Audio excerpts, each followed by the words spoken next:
Ay nako, matagal na nga yan nandito. Palaboy-laboy na lang yan sa lansangan. Tapos nangangalakal ng mga bote para ibenta sa junk shop. Nakakaawa nga eh. Ang ganda pa naman yan oh. Sabi ng isang babae. Totoo Mars. Alam mo ba, narinig kong kumanta yan noon. Ang ganda ng boses niya, mala prinsesa. Sabi ng isang babae na si Gloria. Oh, talaga ba? Eh di ba may pa-singing contest dito sa barangay natin next month? Eh kung subukan niya kayang mag-audition doon. Nako, 20,000 pa naman yung premyo doon, sabi ni Cap. Kaya lang, ang hirap naman kasing lapitan yan. Umaalingasaw ang amoy. Mukhang isang beses lang siyang naliligo sa isang linggo.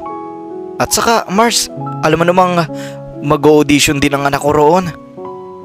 Oh, sinong anak mo? Si Cathy. Ay nako, yung salbahe mong anak. Diyos ko, talentado ba yun? Parang hindi naman siya ganun kagalingan. Eh hayaan mo na, wala namang mawawala sa kanya kung sakaling sasali siya. At saka, heto, secret lang natin to ha. Oh, ano yan Mars? Boyfriend ni Cathy yung anak ni Cap na nag-o-organize ng singing contest. Kaya malakas ang kapit ng anak ko. Gagi Mars, eh baka naman sabihin ng mga tao luto ang laban. Ay nako, lahat naman ng mga pasinging contest ng barangay luto talaga. Wala namang hindi luto na competition. Sabi na lang ni Gloria. Habang nag-uusap ang dalawang babaeng ito ay narinig ito ng 10 taong gulang na batang pulubi na si Mirna. Aling Karil, may pa-audition po ba talaga next month? Nasasabik na tanong ni Mirna. Oo Mirna, ang alam ko ngayong araw na raw magsasara yung pa-audition. Bakit? Mag-audition ka ba? Hindi po pero tatanungin ko po si Ate Lauren kung gusto niya akong mag-audition.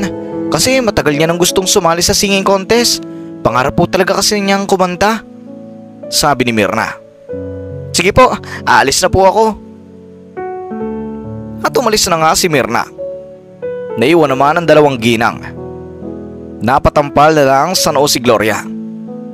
Nako, ito na nga ang sinasabi ko. Oh, bakit Mars? Pagtataka ni Karil. Eh baka manalo yung si Lauren na yan dahil nga naririnig kong kumanta yun. Napakagaling. Hay, kung manalo man siya hayaan mo na. Mukhang mas kailangan naman niya ng pera kaysa kay Cathy. Hay, totoo naman yun.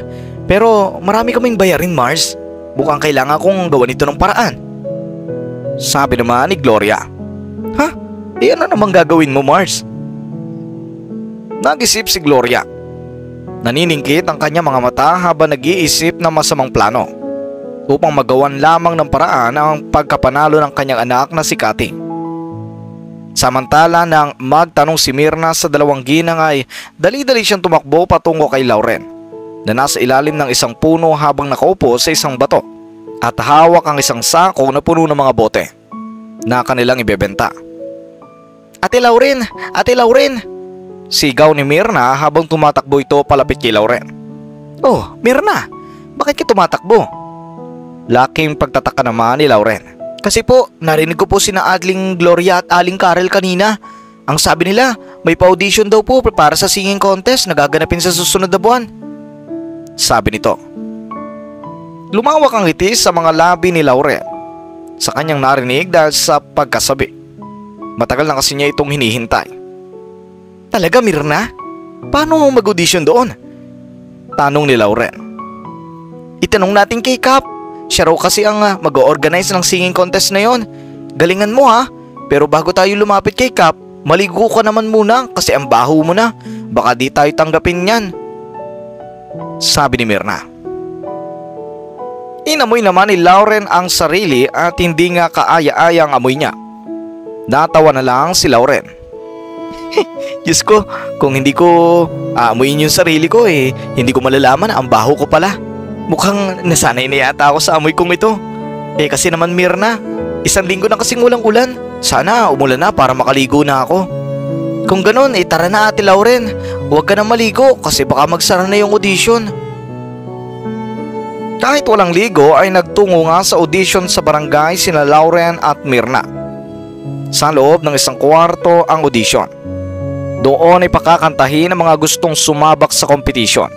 At ang top 15 ang siyang maglalaban-laban sa susunod na buwan. "Sir, mag-audition po ako," sabi ni Lauren sa isang officer ng event. "Ganun ba? Pangalan at edad?" Tanong ng lalaki habang hindi humihinga. Naamoy kasi niya si Lauren. "Lauren Dominguez po, 18 years old." Sinulat niya ng officer ang pangalan at edad niya at binigyan siya ng numero at pinaupo sa monoblock na nakapuesto sa gilid. Nang umupo siya sa isang upuan ay napatakip na lang ng ilong ang kapwa niya contestant. "Diyos ko, mag-audition ba yan?" Tanong ng isang babaeng mataray at makapal pa ang makeup. Siya ay si Catherine. "Sis, si Lauren, yung kalakal girl," sabi ng kaibigan na si Aiza. "Hoy, kalakal girl, mukhang naligaw ka yata." "Ay hindi, hinihintay mo bang maubos namin itong bottled water para naman makuha mo? Kapag naubos, kukunin mo yung plastic para ibenta, no?" sabi ni Catherine at pagkatapos ay nagtawanan sila ni Aiza. "Ate Lauren, wag mo na lang silang pansinin, kaysa naman magkagulo pa rito. Baka ma-disqualified ka pa." Payo ni Mirna pero hindi siya pinansin ni Lauren. "Nandito ako para mag-audition sa singing contest. Pero kung ibibigay nyo sa akin ang plastic bottle kapag naubos ang laman ay maraming salamat. Malaking tulong yun sa akin," sabi naman ni Lauren. "Wait lang ha, kalakal girl. Uubusin lang namin to. Tapos pag naubos namin, umalis ka na. Kasi singing contest to girl, hindi junk shop," sabi naman ni Catherine at nagtawa na naman silang muli ni Aiza. "Napakasalbahe nyo," sigaw ni Mirna sa dalawa. "Salbahe ka rin," sagot naman ni Aiza. "Diyos ko, ang baho. Lipat nga tayo ron," sabi ni Catherine at lumipat nga sila ng upuan sa malayo. Maya-maya ay dumating si Gloria kasama ang anak nitong si Cathy. "Hello po, Aling Gloria," pagbati ni Mirna. "Oh, Mirna, mukhang mag-audition yata si Lauren ah," sabi ni Gloria. "Opo, mag-audition po siya. Sana po matanggap siya." Pati po pala si Cathy?" "Yes, mag-audition ako," sabi ni Cathy. "O siya, sige, good luck sa inyo ha, sa inyo ni Lauren. Maghahanap lang kami ng upuan," sabi ni Gloria at naghanap nga sila ng upuan na malayo kay Lauren. "Anak, magaling kumanta yang si Lauren, kaya siguraduhin mong gagalingan mo ngayon. Okay ba yon?" sabi ni Gloria ng pabulong. "Yes, Mami. Alang namang magpatalo ako sa pulubing yan. Napakalaking kakahiyan naman yun sa akin, oh. Ano na lang ang sasabihin sa atin ng mga kapitbahay natin? Basta, malalaman mo mamaya kung bakit masyado kong threaten sa kanya. Do your best, okay?" "Oo na, Mami. Nakakainis na eh." Isa-isa nang pinakanta ang mga nag-audition. Tinawag sila base sa kanilang numerong hawak. Nang si Lauren na ang kumanta ay nagtungo na siya sa harapan ng kuwarto. At sa harap naman niya ay 3 judges kabilang ang barangay captain.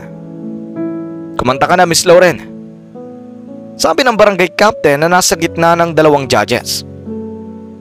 Kumanta na nga si Lauren at ang kinanta niya ay Beauty and the Beast ni Celine Dion. Habang kumakanta siya ay nakakaramdam ng chill at nananayo ang balahibo ng lahat ng nasa kwarto. Talaga kasing napakalamig ng boses ni Lauren dahil sa mala opera nitong datingan.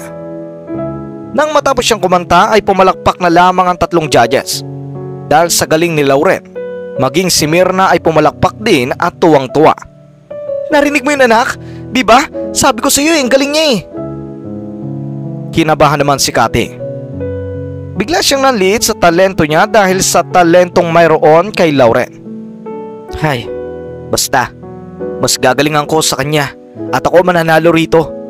Hindi siya pwedeng manalo dahil need ko ang pera para sa tuition ko next month," sabi ni Cathy habang may matalim na tingin kay Lauren.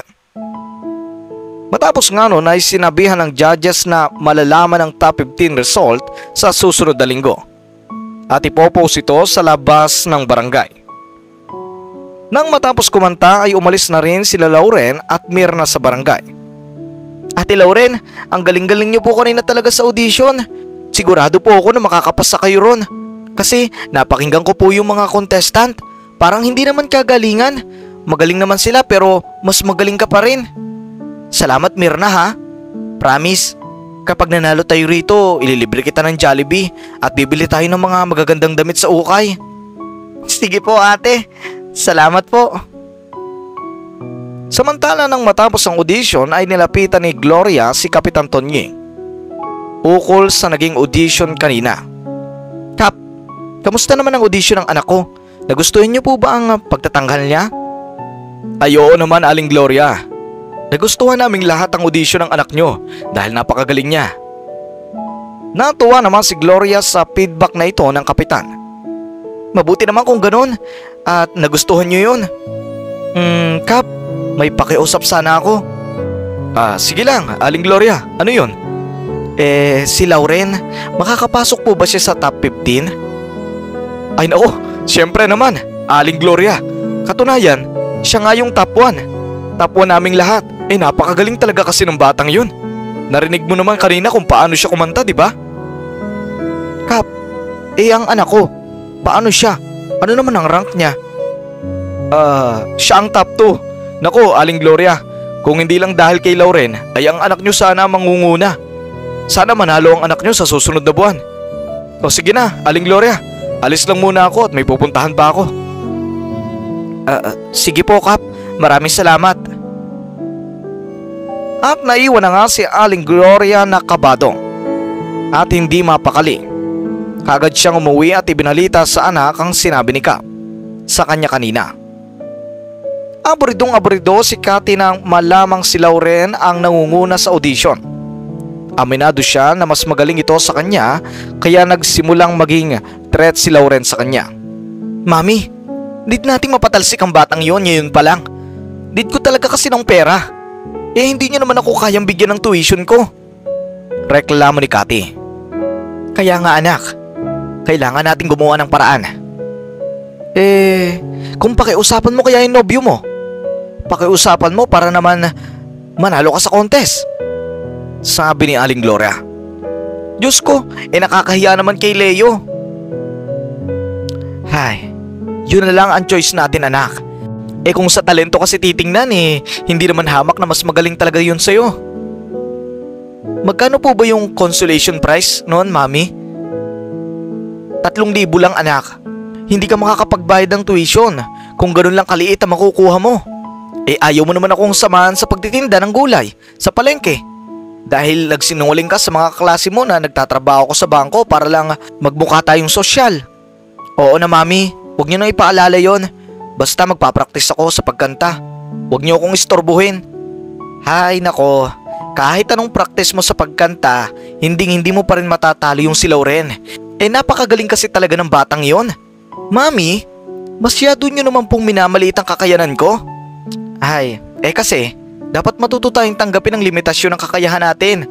Hay nako, ako na lang ang makikiusap kay Leo na makiusap sa tatay niya para ipanalo ka. Bahala nga kayo Mami. Basta wag niyo po akong idadamay dyan dahil nakakahiya kay Leo. Baka ma-turn off yun sa akin kapag sasabihin niyo yan na desperada ako. Anak, lahat tayong mahihirap. Desperada tayo sa pera kaya huwag ka nang magpanggap. Sasagutin pa sana siya ni Cathy ngunit nilayasan niya na ito. At chinat sa messenger ang nobyo ni Cathy na si Leo. Nakipagkita siya kay Leo at dito nga ay nakiusap na ipanalo si Cathy sa kompetisyon. Noong una ay kabado si Leo dahil gusto niyang tanggihan ang pakiusap ng ginang. Ngunit dahil gusto naman niyang manalo si Cathy kung kaya't ipinangako na lamang niya kay Ginang Gloria na makikiusap siya sa ama. Ngunit wala nga garantiya kung ano ang magiging tugon dito ng kanyang ama. Aniya kay Gloria ay ibabalita na lamang niya ang magiging desisyon ng ama. Kinabukasan niya ay nakatanggap ng chat sa messenger si Gloria mula kay Leo kung saan ay pumapayag ang ama nito na ipanalo si Cathy. Ito ay dahil nagkaroon ng kasunduan sina Leo at ang ama na kailangan nitong makakuha ng mataas sa marka sa school. Kapag nakakuha siya ng mataas sa marka sa exam ay papanalo nito si Cathy. Kaya naman nag-aral lang mabuti si Leo para lamang maging mataas sa makuha marka niya sa exam. Matapos ang isang linggo ay lumabas na nga ang resulta ng audition noon nakaraang linggo. At nang makita ni Lauren at Myrna ang pangalan ni Lauren ay nagtatalon sila sa harap ng maraming taong nakatingin din sa resulta. "Diba, ate? Sabi ko naman sa iyo, makakapasa ka eh." Masayang sabi ni Myrna. Maya-maya ay siniko si Lauren ang isa sa mga babae noon sa audition na mataray, na si Catherine. "Diyos ko, luto na naman yung resultang yan," sabi pa nito. Hindi kasi siya nakapasa. "Kung luto to, yung mukha mo masusunog," sabi naman ni Myrna. Pero hindi na sila pinansin ng babae at umalis na ito kaagad. Samantala, muling nagngitian sina Lauren at Myrna sa sobrang saya. Nang gabi ring iyon ay pinag-isipan nila kung ano ang kantang kakantahin ni Lauren. Marami silang kantang naisip, ngunit sa huli ay napagdesisyonan na lang nilang kantahin ang isang kanta ni Beyonce na may titulong "If I Were a Boy". Practice lang ng practice si Lauren sa ilalim ng puno kasama si Myrna. Palakpak pa ng palakpak si Myrna dahil talaga namang namamangha ito sa galing ng pagkanta ni Lauren. Maya-maya ay nilapitan sila ng isang baklang parlorista na si Mamshi Dennis. "Oy, Lauren, balita ko nakapasa ka raw sa pa-singing contest ni Cap. Congratulations ha. Tapos ang ganda pa ng kanta mo. If I Were a Boy. Relate ako pero if I were a girl naman siguro. Charot." Nagtawa na naman sina Lauren at Myrna. "Salamat po, Mamshi Dennis. Kayo po yung una nag-congratulate sa akin maliban kay Myrna," sabi naman ni Lauren. "Naku, ano ka ba? Maliit na bagay. O siya nga pala, may susuotin ka na bang gown sa araw na yon? Kailangan bongga ang suotin mo para naman chibugin mo ang kalaban mo. At saka makeup na din. Mga ganyan ba?" Nagsimula namang mabahala si Lauren nang maisip niya yon. Kaya nga po, Mamshi, wala akong gown at wala rin po akong makeup. Pero siguro naman sa boses lang sila magdedepende kung sinong ipapanalo. Hindi naman siguro sa damit." "Totoo naman. Pero syempre, once in a blue moon lang yung pa-contest na yon. Alangan namang hanggang doon ganyan pa rin ang bihis mo. Naku, alam mo, ako ang bahala. Dadalhan kita ng parlor at ipapahiram ko sa iyo yung gown, yung lucky charm ko sa mga may pageants. Okay ba yon?" Nagkatingin ang sina Lauren at Myrna sa tuwa. Napatalon pa si Myrna sa pagkasabi. "Naku, maraming salamat po, Mamshi." "Ay walang problema, Lauren. Basta ikaw."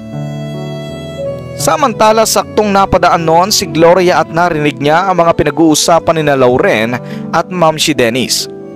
Kaya naman dali-dali siyang pumunta sa kumaring bakla na si Valencia, na siyang may-ari ng parlor na pinagtatrabuhuhan ni Mamshi Dennis.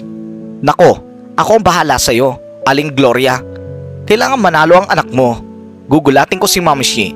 Sa oras na yon, magsasara ako ng parlor para hindi siya makapag-makeup kay Lauren. Saan pa ba kukuha ng makeup yung baklang yon kung hindi dito din naman sa parlor ko? Wala namang makeup yon, yung baklitang yon," sabi ni Valencia. Bumiti naman sa tuwa si Gloria. "Naku, Mare, napakabuti mo talaga sa akin. Maraming salamat ha." "Naku, basta ikaw, Aling Gloria." Lumipas ang araw at dumating na nga ang araw ng contest. Binihisa ni Mamshi Dennis si Lauren sa inuupahan itong bahay. At pagkatapos ay dinala ito sa parlor. Ngunit laking gulat nila nang makitang sarado ang parlor. "Ay, naku, bakit nagsara si Valencia? Ano ba yan?" reklamo ni Mamshi Dennis. Paano po yan, Mamshi?" Pag-aalala naman ni Lauren. "Teka lang ha, tatawagan ko lang yung bruhang yon. Bakit sa dinami-rami ng araw na magsasara ang bruhang yon ngayon pa?" Tinawagan niya ni Mamshi Dennis si Valencia, ngunit hindi naman nagbigay ng ibang impormasyon si Valencia kung bakit siya nagsara nang walang paalam sa mga empleyado niya. "Valencia, baka naman pwedeng pagbuksan ng parlor. May make-upan lang ako. Kahit ibawas mo na lang sa sahod ko. At saka kailangan din niyang magpa-reband," Sabi niya sa phone. Hindi nga pwede, Ma'am Shi. Ay nako, ibababa ko na ang phone ko dahil busy ako. At binabaan na nga ng phone ni Valencia si Ma'am Shi Dennis. Inis na inis naman si Ma'am Shi Dennis. Ha, nakakainis ang bruha. Napahiya tuloy ako dito kay Lauren. Pilit nang umiti si Lauren. Ayos lang po, Ma'am Shi. Huwag niyo na po akong alalahanin. Nako, hindi pwede. Mabuti pa at bumalik tayo sa bahay at kukunin ko na lang yung ipon ko roon para madala kita sa ibang parlor. Sabi nito. Wag na po. Wag niyo na po akong abalahin. Tsaka wala po akong may pambabayad doon. Hindi ko naman po sigurado kung mananalo ako roon. Ay nako, hindi ako nanghihingi ng kapalit, Lauren. Tara na at huwag na magmatigas ang ulo. At tinawakan niya ni Ma'am Shi Dennis ang kamay ni Lauren. At dinala siya sa isang parlor at sinabi sa parlorista roon na ayusan si Lauren. Umuwi naman si Ma'am Shi Dennis upang kunin ang 2,000 niyang pera doon. Nangihinayang siya sa perang iyon, ngunit gustong gusto talaga niyang tulungan si Lauren. Dahil malaki ang kutob niya na mananalo ito dahil sa galing nitong kumanta. Matapos make-upan ay pinasuot na niya ang gown na kulay blue. Pinariban din niya ang buhok ni Lauren kaya talaga namang napakaganda ng dalagang iyon. Oh, pak na pak! Gorgeous! Komento naman ni Ma'am Shi Dennis habang pumapalakpak pa. Ang ganda niyo po ngayon, Ate Lauren. Para po kayong artista. Papuri naman ni Mirna.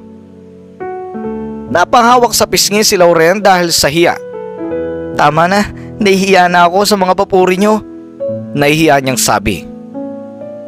Galingan mo, Lauren. Huwag na huwag ka mape-pressure ha. Kapag kinabahan ka kasi, baka bigla mag-crack at manginig ang boses mo. Tatandaan ko po yan, Ma'am Shi Dennis.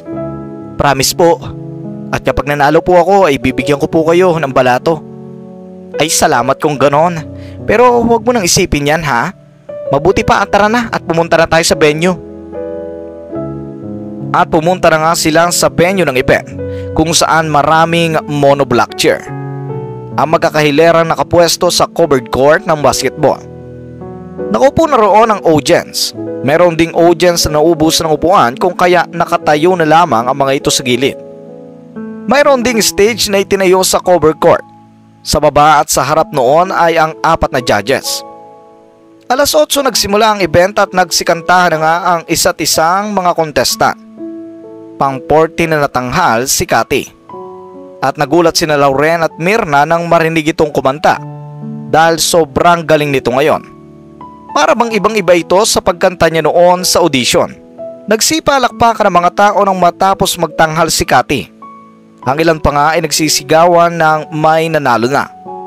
Dahil talaga namang parang professional singer kung kumanta si Cathy. Dinervyos naman si Lauren dahil doon. Nang si Lauren na ang kakanta sa stage ay nakita niya ang napakaraming tao na nakatingin lahat sa kanya.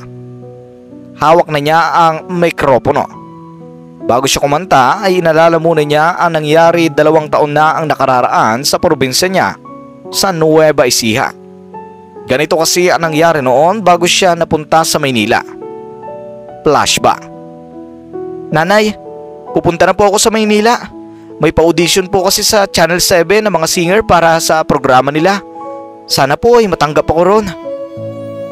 Ikaw ang bahala, anak. Sana ay manalo ka roon para naman may magamit ka sa tuition mo. Sana nga po, nanay. Nakikiusap na po ako kay tita na sa kanya muna kayo habang nasa Maynila ako. Mukhang mabait naman si tita.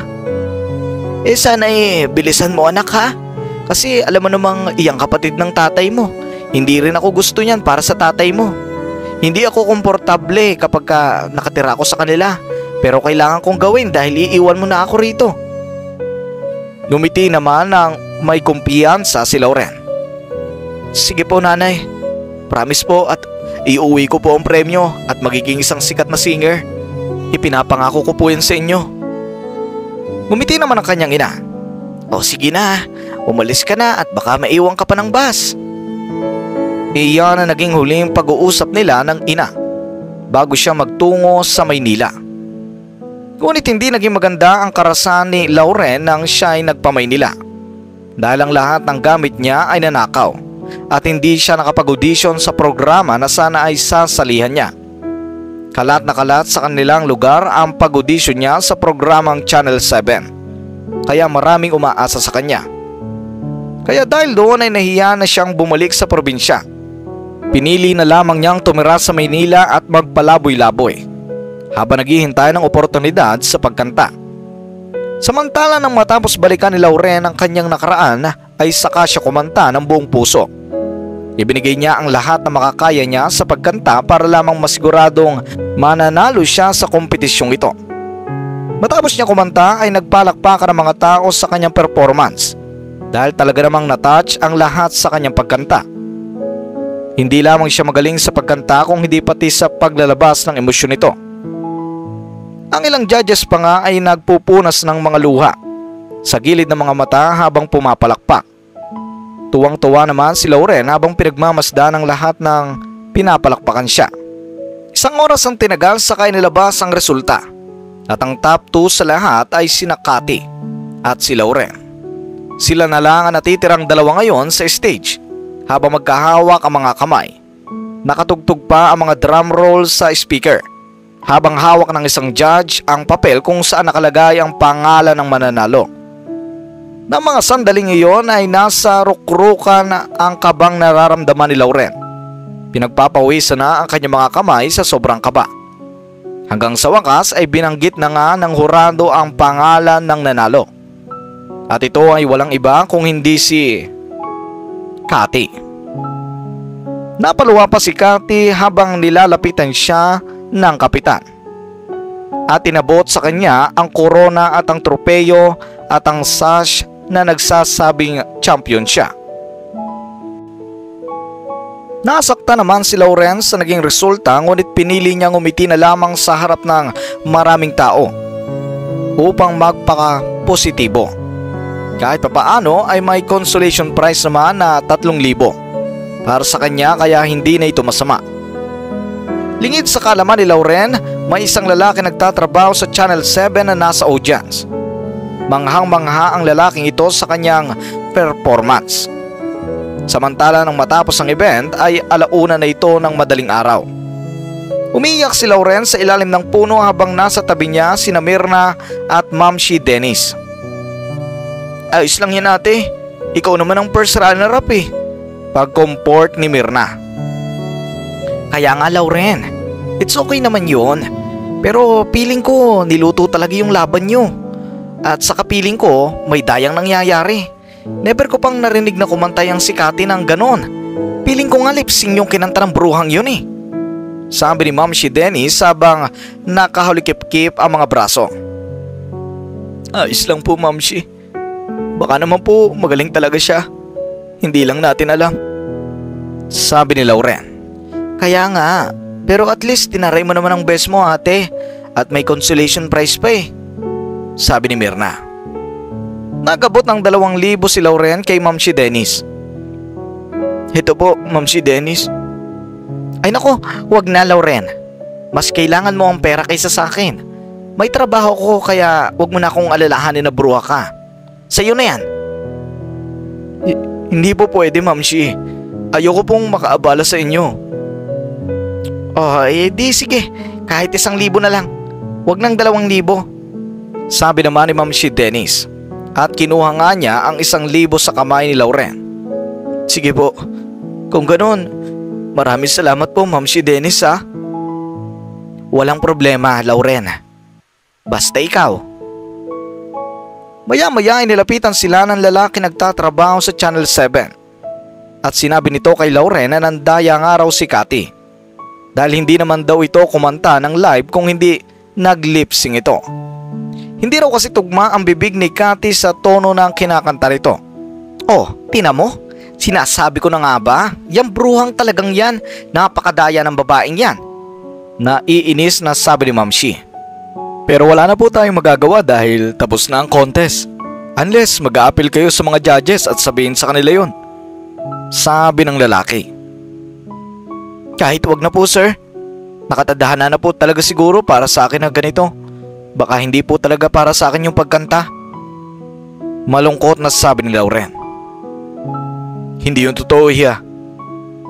Ako nga pala si Robert at recruiter ako ng Channel 7. May gagawin kaming singing competition sa Channel 7. Sana'y mag-audition ka sa susunod na linggo dahil nakikita ko na may maganda kang future sa singing. Napangiti sa tuwa ang lahat dahil sa kanilang narinig.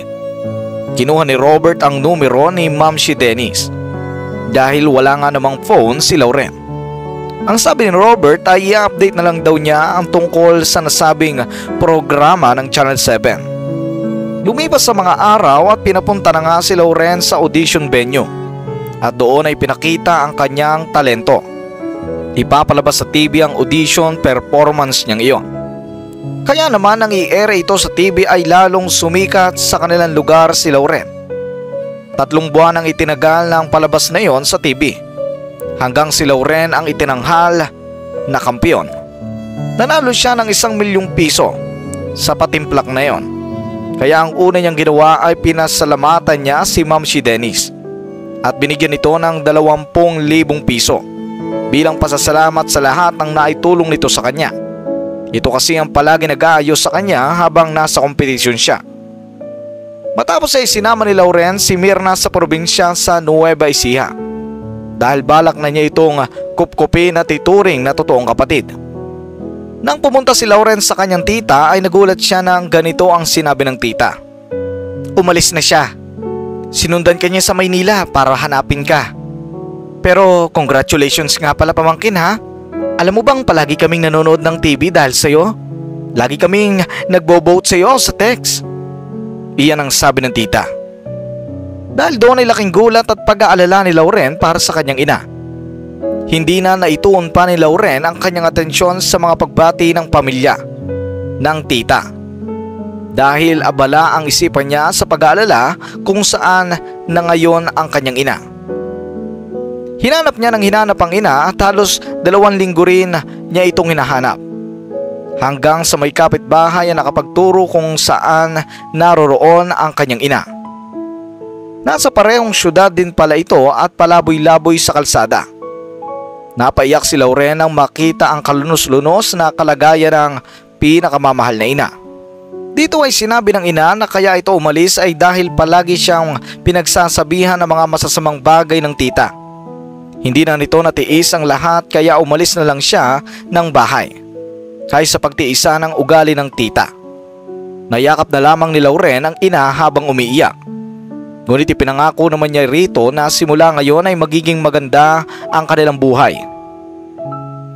Dinala nga ni Lauren ang ina sa Maynila at bumili siya roon ng isang maliit na bahay. Nakasya sa kanilang 3 ni Mirna.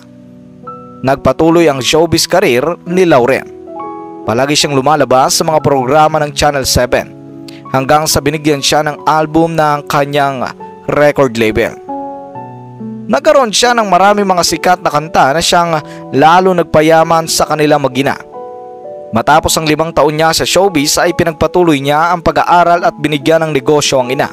Naniniwala kasi siya na hindi panghabang buhay ang showbiz at darating ang araw na magiging irrelevant siya sa showbiz at malolo siya.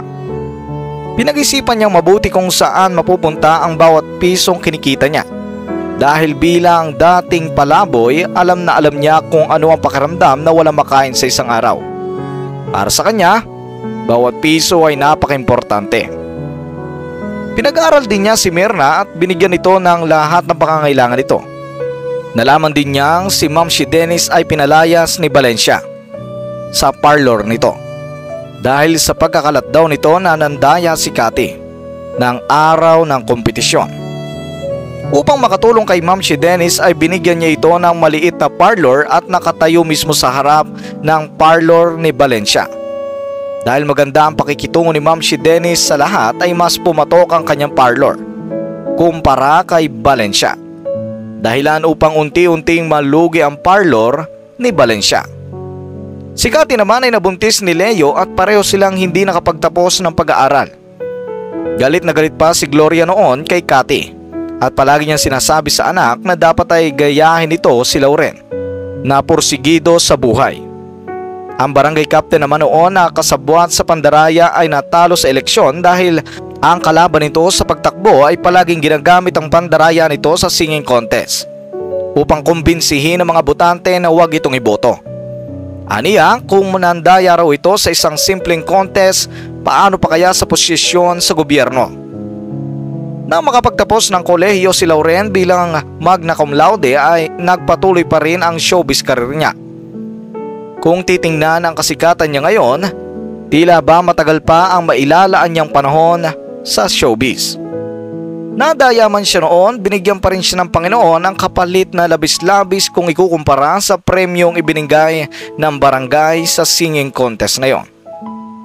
At magmula nga noon ay naging maganda ang buhay ng pamilya ni Lauren.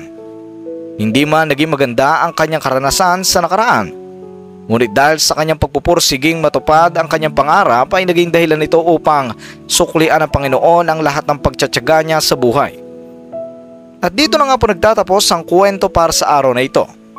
Sana po nagustuhan nyo ang kwento natin at bago tayo magtapos ay magsha-shoutout muna po tayo. Sa mga bago pa lamang ay mag-subscribe na kayo at i-hit na rin ang notification bell. Maraming salamat po sa inyong lahat.